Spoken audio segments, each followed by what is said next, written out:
Dok, may pag-asa bang mag-hit ang The Big One na sinasabi nila? Itong ating more than 100 kilometers West Valley Fault,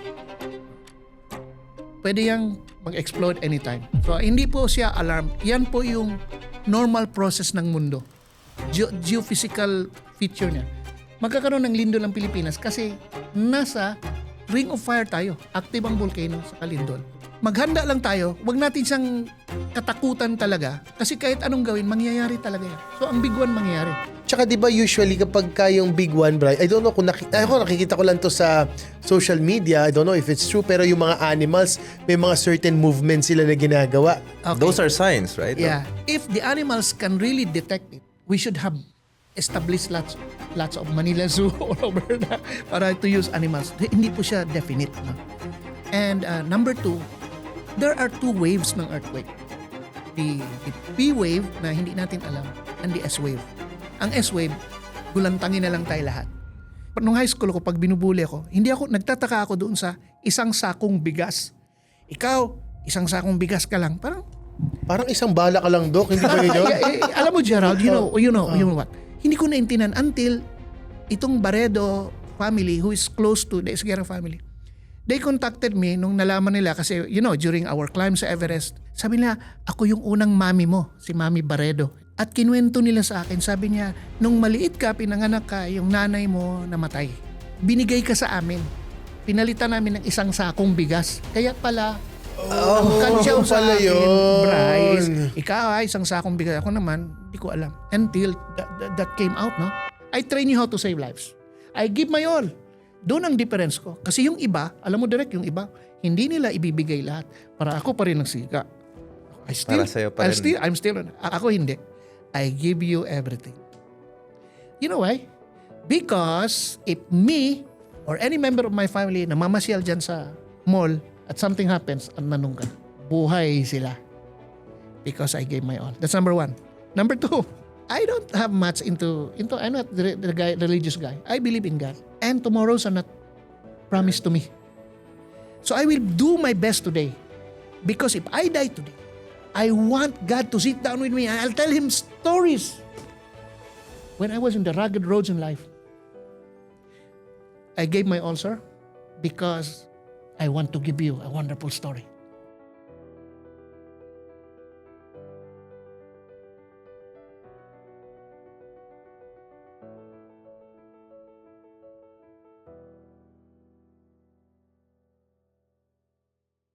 Tara, pag-usapan natin dito, kwento mo sa buhay. Kasamang mga pogs, ilabas lahat ng tunay. Mag-relax lang tayo, sober man o tipsy. Aral makukuha mo sa Life Over Whiskey. Welcome to Life Over Whiskey Podcast, where we share valuable life lessons and stories you can learn from over a glass of whiskey. My name is Brian. And I'm Gerald.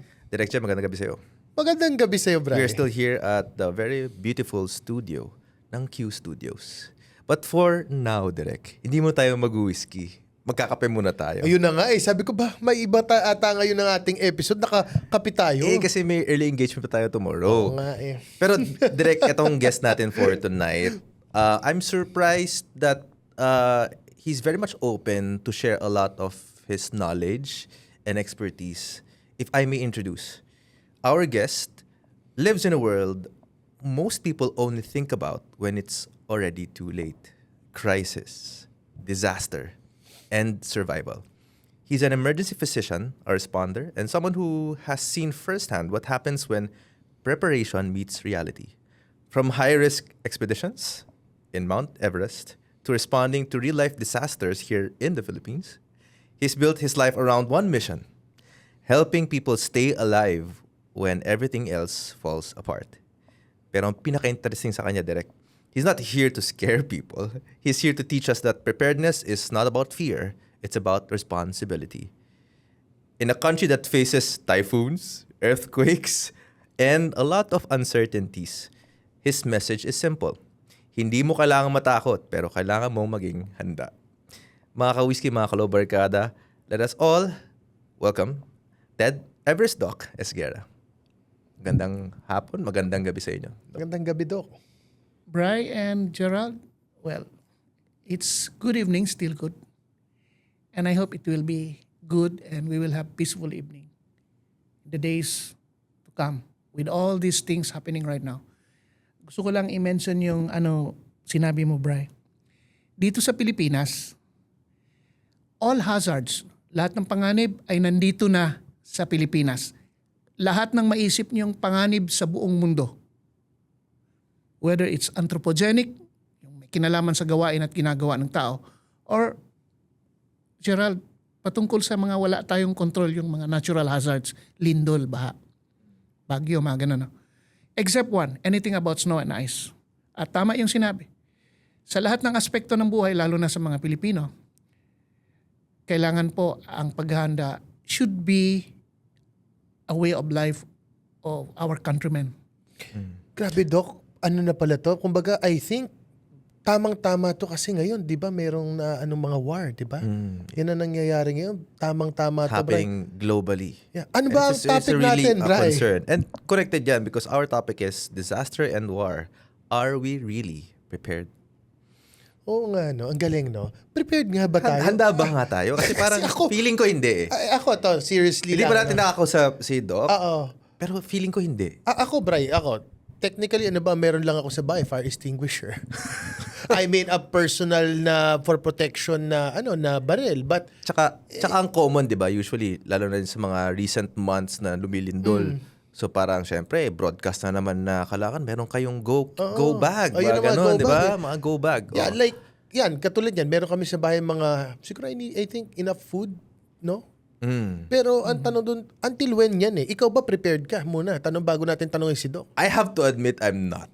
Bakit? Kaya interesado akong malaman yung mga sagot ni Doc eh. Oo. Kasi katulad na nung pag-introduce ko, Doc, lahat ng possible disaster, prone din tayo except nga lang snow, right? Yeah.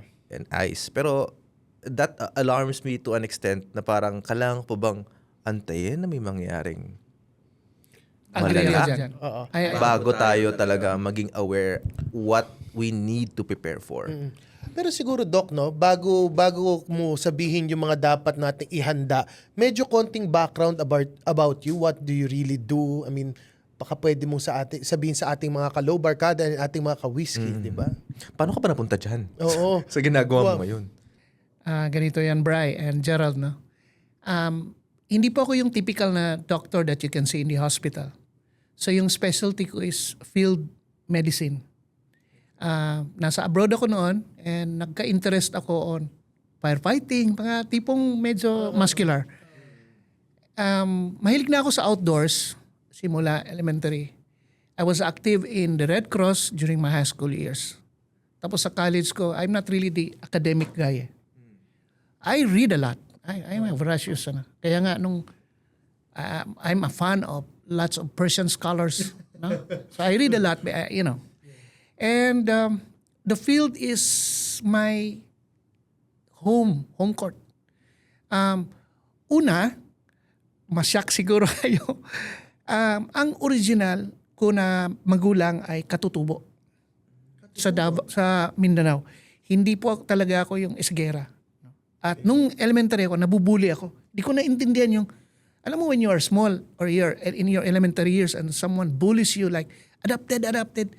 Tapos parang ako, siyempre, I cannot take it that time. And I did not know, because when I asked my parents, they did not tell me. Hanggang namatay na lang sila lahat. And who told you the truth? Well, there was this family friend of ours, nag-migrate na. At sabi niya sa akin, kami unang kumupkup sa'yo. Ang tawag sa akin ay, nung high school ko, pag binubuli ako, nagtataka ako doon sa isang sakong bigas. Ikaw, isang sakong bigas ka lang. Parang isang bala ka lang, Doc. Hindi ba yun yun? Alam mo, Gerald, you know what? Hindi ko naintinan until itong Baredo family who is close to the Esguerra family. They contacted me nung nalaman nila kasi, during our climb sa Everest, I was on TV from time to time. Tapos yung buhay pa yung The Filipino channel ng ABS on. So na-contact nila ako and sabi nila, ako yung unang mami mo, si Mami Baredo. They are now in US and Canada. At kinuwento nila sa akin, sabi niya, nung maliit ka, pinanganak ka, yung nanay mo namatay. And you're sickly and your father, kasi mahirapan siyang dalhin ka sa hospital because of economic standing. Binigay ka sa amin. Pinalitan namin ng isang sakong bigas. Kaya pala, ang kansyaw sa pala akin, yun. Bryce, ikaw ay isang sakong bigas. Ako naman, hindi ko alam. Until that came out, no? So, So, pinagpalit ka sa isang sakong bigas? parang yun na lang yung tulong din other than, there might be financial or what. So ako naman, ang unang tanong ko, Mami, kasi sabi niya, Mami na lang tawag mo sa akin. Incidentally, when they called up, my parents, the one who adopted me, they all died already. Sabi ko, unang tanong ko, yung magulang ko ba, katutubo or lumad? Kasi pag ikaw ay parang, if you're an indigenous tribe, no? Sa Mindanao, ang tawag dyan lumad. There's no lumad in Lumad. lumad. Lumad. Okay. These are the non-Islamic tribes in Mindanao. So, itong sa Luzon, they are not called lumad. They're just simply, we'll just call them Aita Aitas. or Igorot. No? So, ang sagot sa akin, sabi niya, oo, Bagobo. Lukso-lukso ako. That time, I was in the middle of sa interview ni George Carino. Si George Carino siya. Sabi ko, kasi long distance call eh. And I was running around. Tuwang-tuwa ako kasi Bagobo pala ako. Parang, natuwa ako nakatutuwa. Why do you feel proud that you're part of that Bagobo. Bagobo tribe, so to speak, right? Okay, to make it short, loko-loko ako ng high school, nagkakating class ako. Kasi aakyat lang ako sa konting bundok dahil manunood ako ng sayaw. Anything na katutuwa. Tapos, kumukuha ako ng pera sa bahay. Oh, may bibiling libro pero hindi libro. Mga katutubong gamit, hindi ko alam bakit ako may ganun. So ever since pala may soft heart ka na. May dun sa no? Oh yes. Lalo na pag Pasko, buong barangay yan bababa. I sneak food doon sa likod and give them food. So Hindi ko alam malapit kasi- talaga ang puso mo ever Yes. since. And Binabalik you ako. didn't know why until then. And then. Yes, and I say that the sad story is, my parents did not tell me. As in, nang tinanong ko, kinonfront ko, ang sagot lang sa akin, I could still remember my father said, don't mind them. As long as you are loved in this family. Even my aunt was insulted. Auntie, why I keep on dealing with that issue? Mahal ka naman ng family. Wala talagang umalis. That's not the point eh. The point is, of course, you want to know your origins. Your origin. Yeah, di ba? So, I think from what I gather, Doc, no, ito yung sa stepfather and stepmother mo na. So parang you're trying to discover yung past mo. Actually, connected yan sa reasoning on the conversation natin because the past literally tells us, the history tells us, Yes. na if we don't look at the past and respect and honor it, history might repeat itself. Correct. Sino ba yan? Schopenhauer or Santayana? Those who forget the past are condemned to repeat. Algorithm to Nasa repeat. dalawa lang yan. Yes. But paano ka napunta, Doc, sa preparedness? Yes. Sabi mo, when you're in America, nag-firefighter ka? No, I'm not. I was in abroad sa Middle East. Middle East, okay. But it was a joint US-British Air Force base. So, other than being a doctor, pag yung mga American counterparts ko, so I joined, there's a firefighting training. Can I join? So I joined.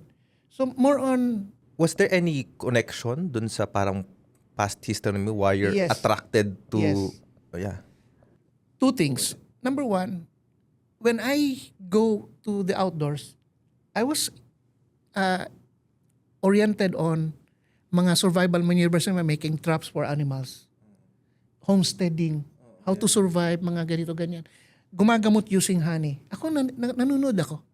Sabi ko, ang galing ah. Tapos kumakain ng, ito yung mga kuha mo na edible. Ito hindi, pag kinain mo to, mamamaga ang mukha mo, mga ganun. Sa direct, no? Natuto siya first hand before dun sa mga katutubo na ine-expose siya sarili niya. Dok, may tawag ako sa'yo. Real life Rambo. Rambo! Di ba? Actually. Di ba? I mean, Oo. technically, lahat siya eh. I mean, lahat inaral niya from ground up eh. So, well, anyway, Doc, ang ano ko naman sa'yo, ano ba ang kailangan bang mangamba ng taong bayan sa current situation natin ngayon? Okay, that's a very good question, Direk. No? I cannot assure anyone, and even myself na, if I say these things, Relax ka lang ba? Or kakabahan ka? Pero ang kailangan lang i-educate natin ang sarili natin kasi what creates trouble other than the trouble itself, no, is the misunderstanding of the panganib or the hazard. So ganito yan direct. Alamin natin. At itong lindol, kunwari, I'll start with lindol. First and foremost, hindi mo maiwasan kasi ang Pilipinas ay nasa Philippine Plate na nag-move. Ang mundo nag-move talaga yan. Unfortunately, nasa Philippine Fault ay nag-move siya. Binabangga tayo ng Pacific Plate. Tayo naman nag-move. Ito nga parang joke eh. Actually, we are moving northwest part. We are actually moving towards China. And after millions and millions and millions of years, hahalik ka talaga doon. Kasi nag-move siya. Like, I'll give you an example. India. So I've been to India. I had my initial mountaineering training in India. I love the place in Manali. No? It's Himachal Pradesh. India is called subcontinent because it was separated until it moved towards Eurasian Plate. Like us, we are moving towards Eurasian Plate. Okay. On top of Eurasian Plate, incidentally, the country is China. So pag napansin nyo, pag nag-move, so ilagay ko lang to dito. Pag nag-move siya, bumangga sa Eurasian Plate, kaya tumubo yung Everest. So imagine mo, nag-move tong isang area ng, the earth na nag-move siya, tumubo. Kaya ang Mount Everest, tumutubo siya. So if you look at the Himalayan range, of which Everest is there, no? Tumataas siya and it's pointed mountains. Once the mountains are pointed, these are, sabihin natin, moving mountains or young kasi pataas yan ng pataas. Kaya if you have plans direct to climb Everest, please climb it soon. Because if you It's wait a for dream. years, It's a dream. Pero, Yeah. Doc, grabe naman. I mean, ba, ang daming death tolls yeah, ng, yeah. ng Everest. It's scary as well. Na parang, well, yes, of course, because it's You've not been real to the Everest. peak of Everest. No, I was only, because I'm the guy who clears. Unless there is a doctor who clears. Hanggang ako, Everest is 29, Station hanggang 24. 3. Ano ba yung station Mga niya? 3, gano'n. Station 3. Yeah. Yeah. Kasi I was helping our climbers to nagkakasakit. Yun yung pangit sa life ko. Ako yung hindi pwedeng magkasakit.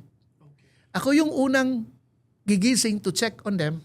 Ako yung last matutulog to check on them. And inside our tents, ako yung walang kasama. Kasi lahat ng nasa paligid at katabi ko are all equipage and gamot and what. It's like I have ICU. So wala akong karapatang magkasakit. Kasi pag nagkasakit ka, issue ka doon sa issue ka na doktor is sick. Pero ito, scary Bri, talaga. Scary yan. Pero ito ang mas scaring tanong ko kay Doc. Doc, may pag-asa bang mag-hit ang the big one na sinasabi nila? Okay. Simula sa Everest, 2015 nagkaroon ng malaking lindol doon kasi active yung India no movement. Same sa Philippines. Itong ating more than 100 kilometers West Valley Fault, pwede yang mag-explode anytime. So hindi po siya alarm. Yan po yung normal process ng mundo. Geophysical feature niya. Magkakaroon ng lindol ang Pilipinas kasi nasa ring of fire tayo. Active ang volcano sa Kalindol. Maghanda lang tayo. Huwag natin siyang katakutan talaga. Kasi kahit anong gawin, mangyayari talaga yan. So ang big one mangyayari. The problem is, So nobody knows, Doc, when it's gonna nobody hit. knows when, Wala direct. man lang prediction. Di ba, Doc, usually meron mga nakikita ko yung mga expertise sa earthquake. Di ba parang napipredict nila when it might hit? no. Tsaka di ba usually kapag yung big one, Bri, I don't know kung ako nakikita ko lang to sa social media, I don't know if it's true, pero yung mga animals, may mga certain movements sila na ginagawa. Okay. Those are signs, right? Yeah. Ganito po. I'll give you two things. If the animals can really detect it, we should have established lots of Manila Zoo all over para to use animals. Hindi po siya definite. No? And number two, there are two waves ng earthquake. The P wave na hindi natin alam and the S wave. Ang S wave, gulantangin na lang tayo lahat. There is a machine already na nakadetect ng P wave. Oo, yun nakikita ko sa Pero TikTok. alam mo direct, yung lindol, depende sa lalim kung 100 kilometers, 200 kilometers, or 50 kilometers, or 20 kilometers. Kaya hindi natin alam. Kung 20 kilometers sobrang lakas, wala na tayong time makaporma. Tama ba, Doc, ang ewan ko ba if you know this, no? Pero ang pagkakaalam ko, ang kaya lang i-withstand ng buildings hindi ko alam kung buong mundo or Manila or let's say dito lang sa Pilipinas is 10 magnitude, di ba? Yes, kung susundin natin yung mga building codes, dapat meron tayong mga nilalagay na dampers, tapos yung building natin dapat may Dapat sensor. nagsusway, di ba, yung building? It's like there is like ganito. Kung naglagay ka ng structure ng building, para siyang merong, sabihin natin rubber. Para pag nag-shake yung lupa, yung building hindi halos sasama. Kaysa pag sumaama siya, mas madudurog yung Structural mga integrity niya mo. Pero sabi, Doc, Ma-compromise. di ba usually pag nag-hit na yung 10, talagang lahat ng humanity is dead? O hindi naman? Well, I'll give you one statement, no? And those who are watching this podcast, okay? Walang namamatay sa lindol. We get injured, direct, Bri, and we die because of the hazards following the earthquake. Structural collapse, yeah.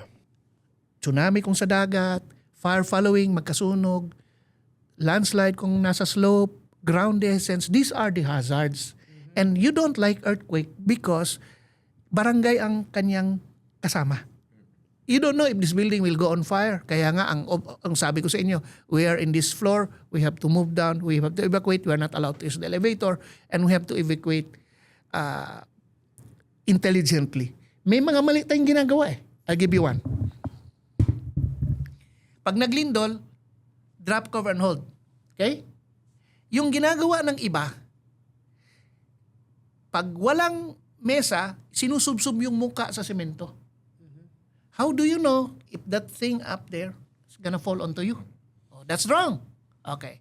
Number 2, yung iba, papasok sa ilalim ng mesa, nasa ilalim ng mesa, doon pa nakahawak pa sa ulo. Ang mesa po, tatakbo yan or tutumba. Kailangan po kasi hawakan mo yung paa ng mesa para hindi siya tatakbo. Now, if you want to survive and there's no, sabihin natin mga lamesa na you can go under, you just simply kneel one. Luhod ka isa. While it's shaking, mas stable ka. No?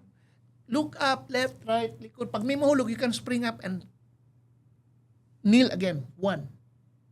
And when it comes to evacuation, pag nag-evacuate tayo, kunwari ito yung 3, huwag tayong humawak sa ulo. Because it will defeat your balance. Hagdan yan. Ilan tayong mag-evacuate sa hagdan?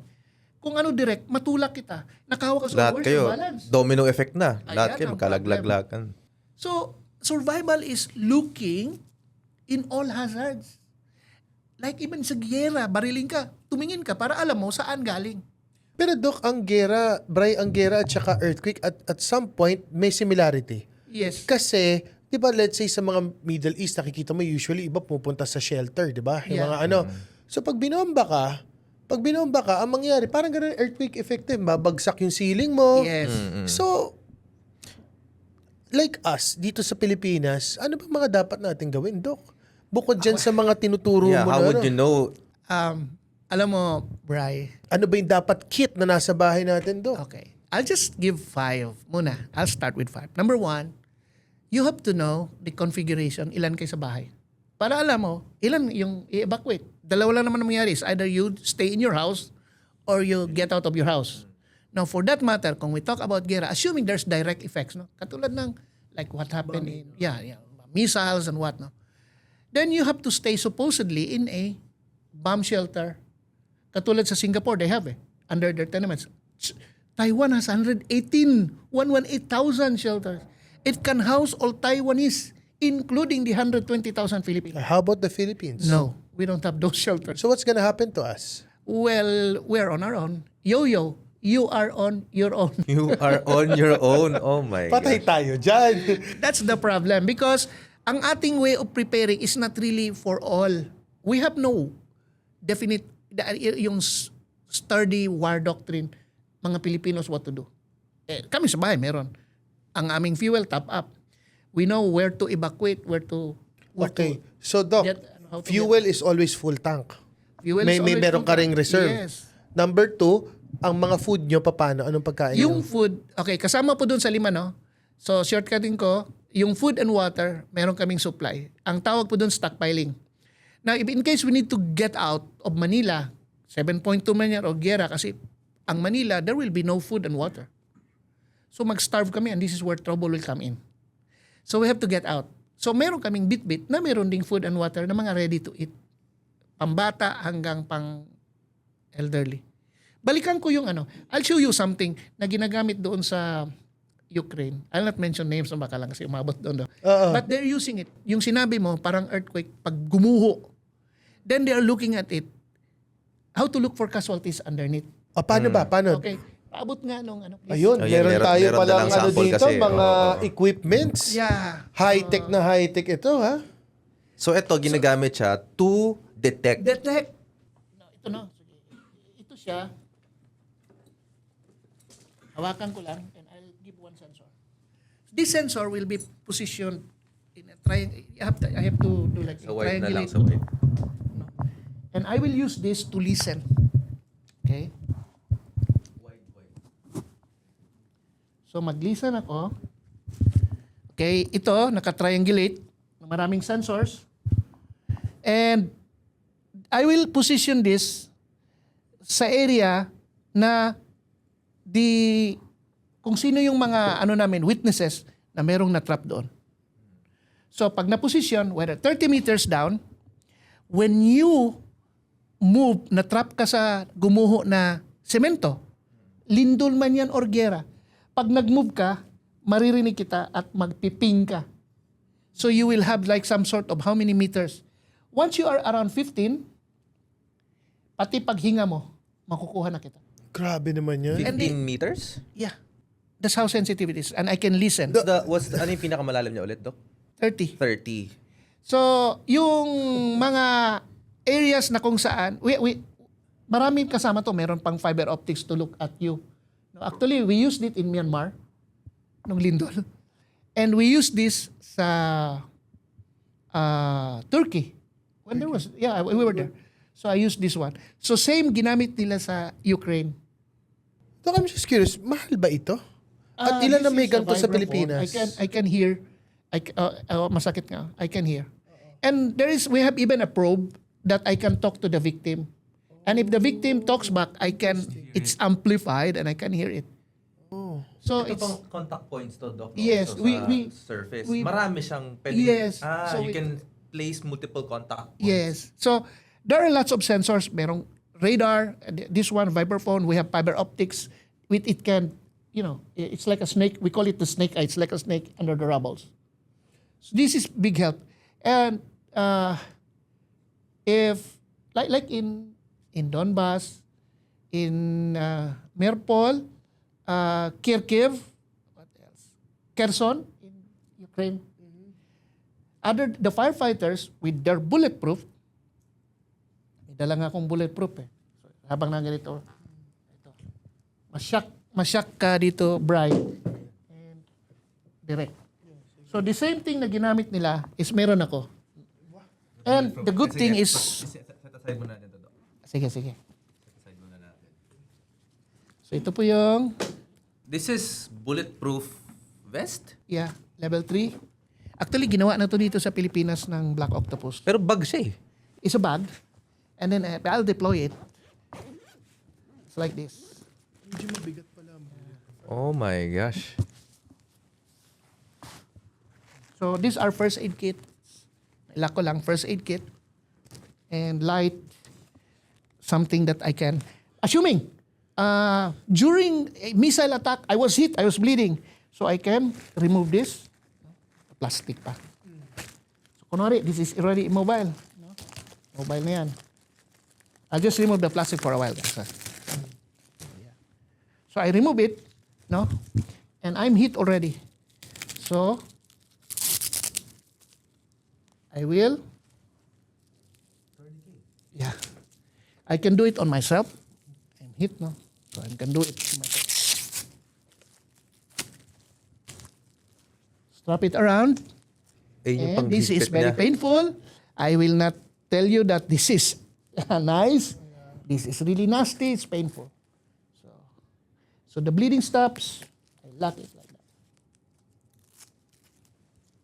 So I will not die today. So this is part of it. So there are bandages here. There is something if my lungs is collapsed. I can pierce the lungs.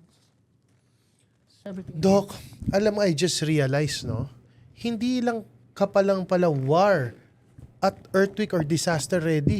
Even zombie apocalypse, Doc, ready ka! Ano to, Doc? Ano to? MRE ba yun? No, it's not MRE. These are all blood stopping. Blood Blood-stopping things. This is something like if I can put through my nose, if I have bleeding, I can breathe. This is a very specialized gauze. If I have to wound pack it, I'll put it under, and this will facilitate clotting. It is quite expensive. It's around 2,000 per pack. Quick clot. Quick clot. Oh my gosh. Wala akong bulletproof, ano. Oh, yung vest mismo Alam mo, bulletproof. Alam mo, first time akong nakakita and, nakahawak ng bulletproof talaga. Eh, Doc, ano ba to? Nabibili ba tong... Yeah, it's available here. These are these things, no? Like this one, Doc, if somebody wants to buy it, like a civilian like us, we want to buy it para sa personal Is it namin, sa possible? bahay lang. Yes.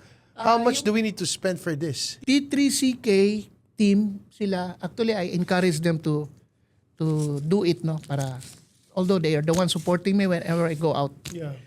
When I responded to Turkey, I have bulletproof because I was in the border with Syria and the Kurds there. Although I'm friend to everyone, Yeah. like the Kurds, but the Turkish government, be careful with them because they can just hit on you. But we are required to have bulletproof, so I'm not used to it. So this is really more for if ever a war breaks out, talagang So it's an essential, Brian. essential din siya. Essential din This siya. is Parang one siyang aspect pagkain when at some what point. we need to be prepared for Yeah. Yes. in the eventuality that it actually happens. You know, Bri, one of the highlights in preparedness before food and water is security. Even if you have food and water direct, I have a gun. I can go inside your house and get your food and water. Security is topmost. I was in Haiti. I saw people shooting at each other. I saw Manila 2010 when I was there. They were banging like the likes of 7-Eleven. The hospitals are down. The first floor of the hospital, boom, it collapsed. The hospital is non-functional. Injured people, where will they go? They get mad. They burn tires. They tilt off cars. They're like zombies. And they chase us. Our little truck, they chase us. These are, we call them zombies. Living people, hungry, and going after you to get whatever you have. Crazy. But Doc, so ayun nga, mabalik tayo. So Sige, Doc, okay. suotin mo na yan habang tayo nag-i-interview. Mukhang maganda sa framing. Oo, suot mo na yan, Doc. So, Doc, ang tanong ko, Doc, ito, mabalik ako. Yung dun sa 5 pinapayo mo, yung things, like civilians, no? Like mga kawiski nating mga kalubarkada, ano yung mga dapat natin prepare? Sabi mo nga, yung gasoline, di ba? Kaya may stock ka niyan. Actually, Food. the gasoline direct is on the medyo last part. So, unahin ko muna ang priority. So, una, siyempre kailangan is the mindset. Mindset and the physical thing. You might have things, but you did not prepare physically. How can you go up to 5th floor if there's tsunami if you're not physically? So, yun ang una. Pangalawa is kailangan meron kang signaling. Signaling. Anything that can call for help. Walkie-talkie. Cell phone, creating fire, whistle. Because you will not die right away. But if you do not have like A signaling device. then you will, the sustainment part is. Number 2, you have to have a first aid, the medical kit there. Like this. Then, the food and water. Particularly water. Because there's a saying, the rule of 3. 3 seconds with a stupid decision, you can die. Anong sunod seconds? Minutes. 3 minutes without air, oxygen, you die. Anong sunod sa minutes? Hours. 3 hours, when you're exposed to an extreme environment with no shelter, you can die. Anong sunod sa hours? Days. 3 days without water, you die. Anong sunod sa days? Weeks. 3 weeks without food, you die. Anong sunod sa weeks? Months. 3 months without love. Pwede. Komedyante ka pala. Si Doc talaga. Seryoso tayo. Ang intense na eh. Sabi ko rin, parang dinadala na ako. 3 seconds, 3 minutes, 3 days. Because he's turning pale. Parang So I just, but anyway, 3 months without social support in like war, like a post-earthquake thing, you can die. You have to have a social support. We are the kind of animal which needs someone. We are not really a solitary Rambo, whatever. There's another thing I would like to show you. This helped us a lot. And in Donbass, Ito, Bray, Ito ito ata, parang, di ko alam kung ano bang... Parang chainsaw na hindi mo maintindihan eh, di ba? Ito na talaga, Rambo na talaga si Doc. Pag hinawakan niya to, Rambo na talaga siya. so this is, if someone is trapped, how can I get him out of trouble? So this is just one of the things. No? Oh my God, Wow. it looks scary. Oh my gosh. This is a spreader cutter. Spreader sige, cutter. Wide natin yung ano. So, if there is like a huge block of cement, then I can spread it, no? Spread. You know? This is a dingle spreader cutter. So, if I have to cut something like a very huge bakal, then I can cut it. As easy as that. This has saved lives. Even entrapment inside the vehicle, structural collapse. So imagine. Even on accidents, this is Yeah, very useful yes, talaga. it's used. And this is used in Now, the Philippines as well. Okay, let's talk about Ukraine. So there was shelling from the Russian front. I'm so amazed with the firefighters because I met them. Actually, but I trained some of them. While they were firefighting, some are with bulletproof. They're firefighters, but they're bulletproof, and they're using this to remove entrapped victims. And this is not like light, hey? This is quite heavy. So you have to be strong in manipulating this one. Doc, pwede kang pang Resident Evil. Oo nga eh. Pero teka lang, nakasaksak ba siya? No, this is battery powered. Yeah, unlike before that it's hooked to hydraulic systems with gas powered machine. Like when we were in Myanmar, how can I go inside the building to remove when I have lots of hose or pipes? So right now, the recent item that we have to use is we can just go deep. So we use this dingle battery powered so that we can go inside and perform our operations. So in war, this is what they do. They use the battery. So that there will be not lots of people na kailangan. So this is number 3. This is number 3, Doc. Ibig sabihin yung di ba, yung mga tips ni Doc, kailangan may ganyan din. Well, I don't expect Everybody who would but the government, prepare for may ganyan. volunteer organizations, they must have this to really prepare for the eventualities like if there's structural collapse because of earthquake and because of war and even nangyari sa bandang Mindanao nag-landslide na gumuho yung building, ginamitan din ito. So if you were the president of the Philippines, what would you do kung biglang pumasok ang gera sa atin? Kung ikaw ang presidente ngayon. I will not, wag mo na, gusto ko munang, I will prepare. Doon muna tayo sa preparation because there are lots of things how to deal with But war. let's say 2 weeks from now, there's a war coming. Sabihin, yun yung nakuha mong intel. What would Okay, you do as a sige. president? I'm not really into that science, no? Military science. Pero sige, sagutin ko sa tatlong bagay. First thing is I will inform all families to create communities like kibbutz in Israel. Kibbutz. And then, okay, per community, like in Switzerland, like a cantonment, form your own militia if you need to defend yourself. And I will give communication lines so that we will not be having friendly fire. Number 2 is I will mobilize forces. First, the forces on protecting critical utilities. Anything that runs electricity and water. Because if you will remove electricity, people will go crazy. And thirdly, for sustainment, I will have backup programs. For example, where will I mobilize artifacts which define the Filipino people? Like, for example, Spolarium. Where will I hide these items? Those historical facts, the Noli. And the important people I should hide them. For example, if I have a top-notch nuclear scientist, a top-notch doctor, talents and artifacts and anything that I will need if I need to like ibuhayin uli ang pagkatao ng Pilipino. Yes, More on yes, yes, preserving yes. anything that has historical relevance. Because we don't have that. If that spolarium is the real spolarium, and if it's hit by a bomb and it burns, no more spolarium. Now after the war, how will I define myself? I'm a devastated individual. We destroyed psyche. Paano ko malalaman sino ako? Unless you will bring me back the symbols to define who I am. May relevance talaga ang history and past natin. Yes. Meron din need to preserve. Yeah, kasi pag nawala ang pagkatao, parang nangyari sa Libya, nahirapan sila. Sa Iraq, they were being destroyed Nakuha na natin dahil medyo mabigat. Pwede mang pa-try lang kung Sige, sige. gano'ng kabigat. Pasa ko sa iyo, ha? Okay, sige. Buhatin. Sige, yan. Sige, tapos you twist this one. Ito. Yan, iganon mo lang. Para makita mo.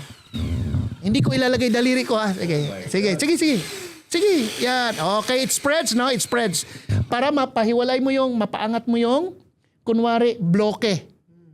Pag naangat mo, lalagyan po namin ng kalso. Parang siyang weights. Yeah. Can I try? Yeah, it's Don't press it. Yeah, it's okay. It's not gonna hawak dito. it's really heavy. Oh my God, it's super heavy. Yeah, it is. Yes. Kaya medyo... How do I press this one? No, you just rotate it like that. Oh. Direk, may sabihin ako sa'yo, Direk. Oh. Laki Laki Sige, Balikan mo, sa kabilang side. That's the spreading. And if you want to cut something, like yung mga bakal, opposite ang pag rotate. Ayan. Puputol talaga yan. Okay. Na-XP natin, di ba? Yeah. Quite interesting. Yung sana maganda ma-experience din natin ma-experience natin yung Oo. Maybe later we can if we have like training, I'll connect you, and we will have, usually we conduct some sort of a training, no, simulated area where there is like a collapse structure, and we will put victims. Ginagawa namin yan. Tapos hanapin nyo. Oh my. So we Parang will let you na-excite join. ako dun, Gusto ko yan. Uy, gusto mo sumama? Gusto mo sumama? You do a podcast live and in color in the field. You can do that. Maybe you just siguro kung araw you don't need lighting lang, kailangan lang naman yung position. Camera lang. Yeah, Meron kang bit isa, and we'll just crop it para maganda, no. So meron kang gagawin, tapos may naka-preposition. Ano naman ang gagawin natin, we will not really do it like roll all throughout. Parang we can stop it. Okay, position mo na para mas magandang angle. Or we can bring some additional camera Yeah. and go bros. It would be an interesting activity. Not only Yes. interesting, not only interesting, direct, but this is how we can inform the public. We can educate them. We do the echo. We entertain them while we educate them. So, Doc, tatanungin kita. Para sa'yo ba, ano yung tingin mong top 3 qualities mo as a person? Top 3 qualities. Una, I am loner talaga ako. Kung hindi nyo lang ako imbitahan or like to talk, very solitary akong tao. Number 2, rigid ako na team worker. When I was told, Doc Ted, despite the fact that I was strong that age na summiting, we don't have other doctor. You'll just be staying in the advanced base camp. Is it okay? So as a team player, sabi ko, no problem. The summiteer steps on my shoulder.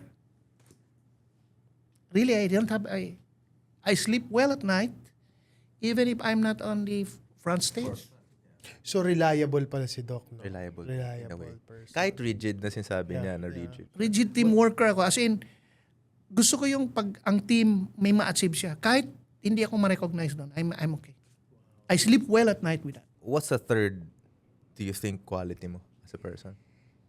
Third is very ko na tao. Like I reflect so much na sabi ng friends ko pag nag-joke sila, minsan hindi pa ako natawa, naghanap ako ng reason. Lahat, pag nakakita ko ng bagay, gusto kong I have to put an explanation to everything. Whether it's philosophy, arts, science, anything about faith, kailangan mahanapan ko siya ng reason why it's there. Like speculative thinking.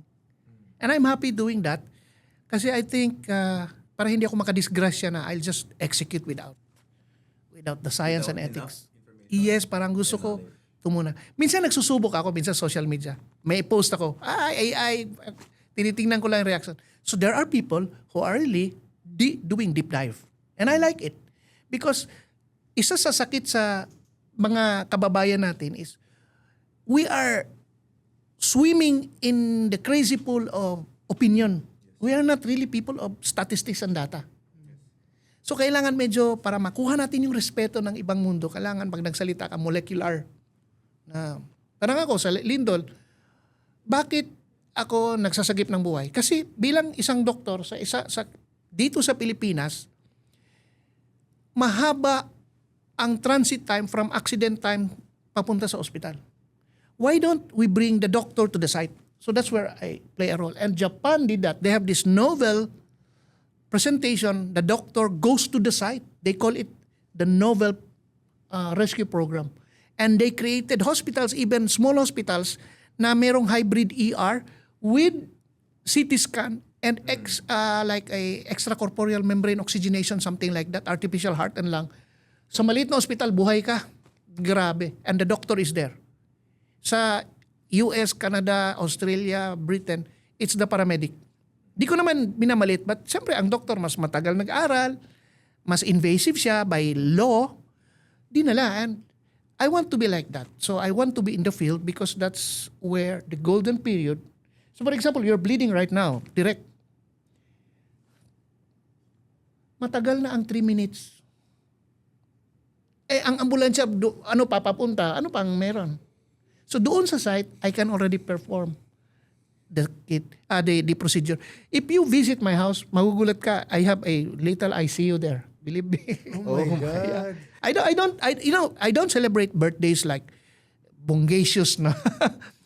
It's either I plant trees or donate little things and keep money and buy more things which can save lives. It's there. Really, my house is not a joke. You can ask this gentleman. I guess direct, no? I mean, to summarize and i-tap ko yun sa pangatlo niyang quality. Yung preparedness din talaga. Kasi for him to be able to gather information and make an informed decision, ang dami yung pinagdaanan. No? And true enough, hanggang ngayon, he's really collecting this So what are the information three? na makatulong sa Ang amin. narinig ko, reliable, preparedness, and what's the first one again? The first one is I'm the person who enjoys solitude. solitude. I Solitary kasi. find Parang Sorry. lone wolf. No, Lone Yeah, wolf. yeah. Okay, I hate to say this but hindi ako yung tipong may best friend na lalabas-labas. Wala talaga. As in, So you treat everyone as equal. I treat you like, sir, hello sir, ganun. Hindi ako kakabahan. You let me talk. I can talk to the kids. I can talk to the Senate. And it's just the same. Pero, Doc, medyo ano ko lang ng konti, Brian. Gusto ko lang idigyan ng konti. Saan ang galing yun? I mean, di ba as a normal human being, you tend to have a best friend, even if you're a loner. Or let's say, a certain barkada. Meron ka bang past experience na hindi maganda? Kaya ganun yung na-experience mo? Hindi naman. Meron akong close friends. But siguro mas happy lang ako. Alone. Meron Yeah. talagang Happy lang. Hindi, taong tsaka I ganun. guess it comes with age eh. Din also. Kasi ako like, Brian, ako super extrovert. But nitong medyo nagka-family na, medyo... tumatanda ka na medyo nagiging lone wolf na rin ako at some point. Tama ba guys. yung term? Baka tumatanda? tumataway na sa background natin. Pero mali yun makakasuhan tayo. Bumabata. O yan, Doc, ha? Loko to mga to. Tinatawanan tayo. Baka i-chainsaw ko ni Doc. Pakilabas nga yung dingli. No, but anyway, ako lang, yun lang, as you grow older, simply because yung knowledge mo and experiences is different eh. That's one thing. No? When we get things from the environment, learning 1, 2, 3, A, B, C, those are knowledge. Along life, when you gather age, you know how to formulate them and create some sort of a scenario and probably put them in perspective na gumagaan ang buhay mo at gumagaan ang buhay ng pamilya mo at ng mundo mo. So that's wisdom. And usually pag medyo particular ka on on things na nakakaayos. Like your podcast right now on how you can influence people, inspire people. So, you tend to develop things na mas okay to.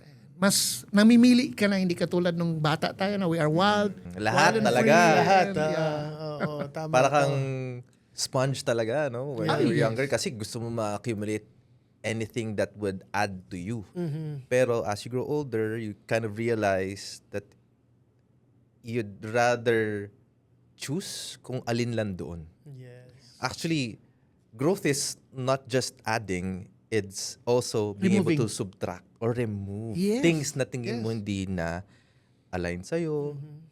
That's very wise line, eh? Wow, that's it. Speaking of wisdom, Doc, eto na tayo sa ating next segment. Kwentong mental health. Because we have here our life cards. We'll have you choose one card. So what's gonna happen is, you read it out loud, and then, supposedly mag-whiskey, pero okay lang, you just answer. Okay. Sige, I'll get one. Okay, I got one. Read the question out loud. Okay. Kaya ba talaga nating magmahal unconditionally o mayroon tayong limitasyon? Okay. So I will answer it sa mayroong halong parang anthropological perspective. Yung tinatawag na unconditional is you're not thinking of two things. Number one, you're not thinking of yourself. Number two, you're not thinking of what's gonna happen. Basta nag-love lang. Kung i-love kita, hindi ako mag-isip, basta i-love lang kita. You don't know what's gonna happen in the future. Consequences. Sa akin, wala. Kahit hindi ako kakain, basta i-love lang kita. Now, this is not really absolutely possible because there is a mechanism inside the psyche of the man na meron siyang self-preservation. Pwede na siguro, i-love ko lang siya kasi meron ka ring ulterior motive perhaps. Parang, May gusto kang makuha. parang pag maganda to, dagdag sa imahe ko to. Or ito, parang ganon. Or pag nakuha ko yung gamit na yan, siga ako. And you will just unconditionally perform things you think it's unconditional because that's the easiest term that you can convince the world. Unconditional. But there is always that part na there is something personal or a personal reason why you get that. So yung unconditional is just a term that we use. Maybe a poetic line or a something for comics and novela and drama just to add flavor to an audience that might give me a very good reaction because that's unconditional. You know, the question, Doc, is etong question is not just pertaining to a person. It can be a symbolism or symbolic thing. Yung Yes. love onto something, Yes, not just something someone. or someone. Or you're Basta passionate unconditional. about something. You're Yeah. passionate about something. Na wala kang inisip. Pag unconditional, kukunin ko to, pero kailangan kung loan to, ito, parang may condition ka. Ito, you give your all. But you give your all because there is a reason why. So, Doc, sa ginagawa mo, Ano yung reason? kasi Yeah, anong reason? It looks like you're giving your all. Yes, but I have a reason. You would agree, direct, no?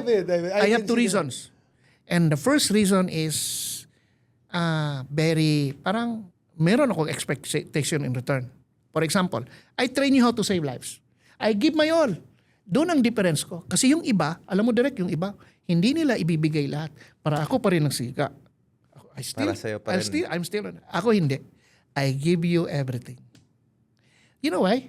Because if me or any member of my family na mamasyal dyan sa mall at something happens, ang nanong ka, buhay sila. Because I gave my all. That's number one. Number two, I don't have much into I'm not the religious guy. I believe in God. And tomorrows are not promised to me. So I will do my best today. Because if I die today, I want God to sit down with me and I'll tell him stories. When I was in the rugged roads in life, I gave my all, sir, because I want to give you a wonderful story. Oh, wow, that's so beautiful. Sir. Oh my God, saludo Galing, sa'yo. galing. Saludo And sa'yo. I felt the sincerity. Yeah. We felt it. And Grabe. maybe, direct, grabe ang conversation na to. Ay, grabe Maybe nga. for mga kawiski natin dyan, if you have questions kay Doc, i-comment nyo lang. We'll find a way na maitanong natin kay Doc. Oh, And or maybe we can do a part 2. two. Yes. Right? Or maybe, experiential na. Doon na tayo sa field. Sa field mismo. Pwede. Pwede natin gawin podcast part 2 na yung nga, outdoor with Doc. Diba? Outdoor. Sige. Oh. Para mas immersive. Hanap ako ng very high impact. Yeah. Low cost, Sige, high impact. Yeah. Colorful. Maybe we also invite people. Yeah, to Yeah, experience it. to Yes, experience it mga themselves. kawiski, sasama namin kayo, ha? Exactly. So, just to conclude our episode, Doc, ano tingin mo, let's just put it dun sa question mo kanina, direct, no? Maybe 5 things that Filipinos right now should be able to do to prepare for such circumstances, whether Like it's war, disaster. Oh, yeah. disasters. What do you think? The most important 5 things, Doc. Yes. Well, sige. 5 muna. I'll reserve very in-depth on the last. Number 1, this is very physical. 1 is know the configuration of your family. For example, if you need to evacuate, may kasama ka bang person with disability? So merong consideration like for example, coming up with a wheelchair na collapsible in case you have to evacuate. May kasama ka bang baby? So mag-in-back ka ng mga formula, mga vaccination. Yes, special kids, no? Elderly. At isama din po ang ating dog, cat, and carabao. No? Napaka walang hiyang henerasyon tayo. Pinakinabangan natin yung hayop, iwanan lang natin. Iwanan, nakatali pa yung mga aso. So, that's 1. Number 2, you have to know how to get help from the community. The number, policeman yan. Other than the 911, parang ako, other than 16016 ako. So, meron ako ibang numbers para sa volunteer, church-based, yung mga like the nearest. I have to get the numbers other than 911 because 911 might take time, no? Lalo na kapag nasa probinsya. Number 3, I have to prepare my house physically by coming up with a go bag or go kit per member of the family. Hindi isang bag para sa 5. Per member of the family, including again the dog and the cat. But of course, the dog and the cat will not bring the backpack. Ikaw mismo, nandun yung food, water, yung mga inject. Kasi For the whole family na, Doc. sa family, so merong kit yan, no? Per member. Ang baby, wala siya. Siyempre, dadali ng isang mas nakakatandang kapatid or kung sino. So lahat dapat meron. And at the same time, if we don't need to evacuate, meron kayong stockpile sa bahay that would last hindi 3 days because we are not in advanced countries, that would last 5 days to 1 week bago ang government help. Number 4, we need to be part of the solution. Ibig sabihin, pag naghahanda ka, huwag ka ring pabigat. Dito pa lang, yes, Medyo mabigat yun, ha? yes. Para patama sa iba yun, eh. No? Kung ready ka, wag ka nang halimbawa naglilinya doon, makilinya ka pa kasi I want you to ready para hindi ka pabigat. At ma-practice mo 'yan in simple ways. For example, kahit ako, sa life ko, I have a rescue truck. The rescue truck has wangwang. But at midnight, pag red light, I really don't abuse. Hindi ako, pag nagmamaneho ako, pag hindi ako mabilis, para hindi ako, lalo ngayon, malang gasolina, don't like to accelerate, dito ako sa right side. Ayoko pabigat. Pag namumundok ako, ang basura ko, inuuwi ko, ayaw ko pabigat.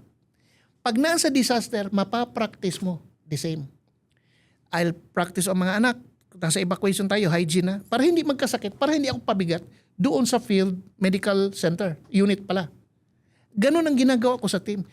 Pag may tubig tayo para hindi tayo hihingi doon. Ayaw ko magpabigat sa community na wala na nga silang tubig tapos pagpasok natin hingi pa tayong tubig. So, kailangan gagawa tayo ng bagay na hindi tayo maging pabigat. So that's the number 5. Wag Number pabigat. 4. Number 4 pala, Wag pabigat. pabigat. Number Okay. 5, please look at your worth. Okay, this question goes to you and to my new buddies here. Si Direk. And of course, Bri, no? Please know your worth. Your worth, kung anong tingin mo sa sarili mo, ganun ka maghanda. Kung mababa pagtingin mo sa sarili mo, pwede ka hindi maghanda. We can die easy. Pero pag mataas ang tingin mo sa sarili mo, maghahanda ka. Kung mababa tingin mo sa sarili ko, hindi ka mag-aaral, you can fail the bar exam, board exam. Pero pag mataas, you will strive. Whether spiritually, Kung mag-strive ka spiritually, you want to go to heaven, you will not go to heaven eating tapsilog. You have to strive on it. You have to pass the exam. You have to strive on it. Your love to your family, you will strive on it by learning skills. Put worth in your family. Learn skills. Paano mag-CPR, yung tinuro ko kaninang mga pag-arrest ng bleeding, cooking, and whatever. That's worth. When you have worth, your margin of survival, whether spiritually, mentally, physically, tataas, lalawak, lalalim. So, kung gaano gusto mong tika sa buhay mo, ang unang hingin mo, magkano ka ba? What is your worth? Sobrang ganda yung sinasabi mo, Doc. Mic drop to si Doc Ted eh. Na-connect pa na yung worth ng tao, how you perceive yourself in actually surviving and even being able to thrive in what you do. Yeah. Grabe. Alam mo, Brian, no? You know what's my takeaway for today? Grabe. You know, there are some things na ninineglect lang natin na dapat pala all the time or always prepared. Dapat mas maganda yung prevention is better than cure. Than cure. 'Di ba?